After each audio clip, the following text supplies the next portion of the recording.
ne sous-estime pas la puissance de ton lieu secret. Il y a un mystère, il y a quelque chose de mystérieux dans le lieu secret lorsque Jésus dit, quand tu pries, va dans ta chambre, ferme la porte, va dans le lieu secret et ton Père qui te voit dans le lieu secret te le rendra. Il y a quelque chose de puissant que nous ne devons pas sous-estimer. Et il y a un passage que j'aimerais vous partager qui montre cette chose mystérieuse. C'est dans 2 Chroniques 26, la Bible dit, il s'appliqua à rechercher Dieu pendant la vie de Zacharie, qui savait comprendre les visions de Dieu. Et tant qu'il rechercha l'Éternel, Dieu lui fit connaître le succès. Waouh! Là, on voit tout de suite la relation entre le succès dans ton travail, dans ton activité, dans ce que Dieu pour toi et rechercher Dieu. Il y a un mystère ce qui se passe. La Bible dit ici, tant qu'il rechercha Dieu, il trouva le succès. Et le mot ici, succès, c'est un mot puissant. C'est le mot salach qui a donné le mot ici prospérité dans notre version. C'est pas donc le mot ici shalom pour prospérer ou la paix. C'est le mot salach qui parle ici de il y a un profit qui se produit, il y a un bénéfice. Ça attire le succès, ça amène une prospérité, une réussite. Ça emmène un bénéfice, ça nous fait triompher, ça nous rend vainqueurs dans ce qu'on entreprend. Et quelle aussi bénédiction incroyable, juste le fait de rechercher Dieu a produit le succès.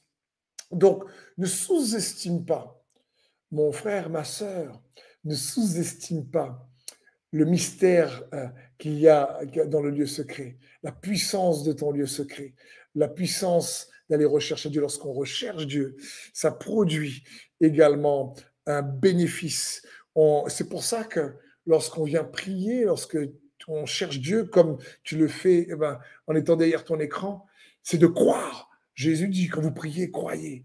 Quand tu médites, crois. C'est de croire qu'il y a quelque chose qui se passe. Tu ne perds pas ton temps, tu gagnes du temps. Tu investis en recherchant Dieu, tu investis ton temps en recherchant Dieu et Dieu te le rend autrement.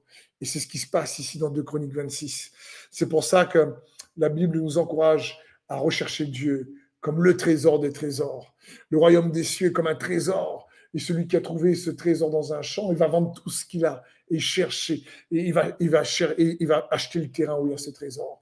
Ça parle de ça, ça parle de rechercher Dieu.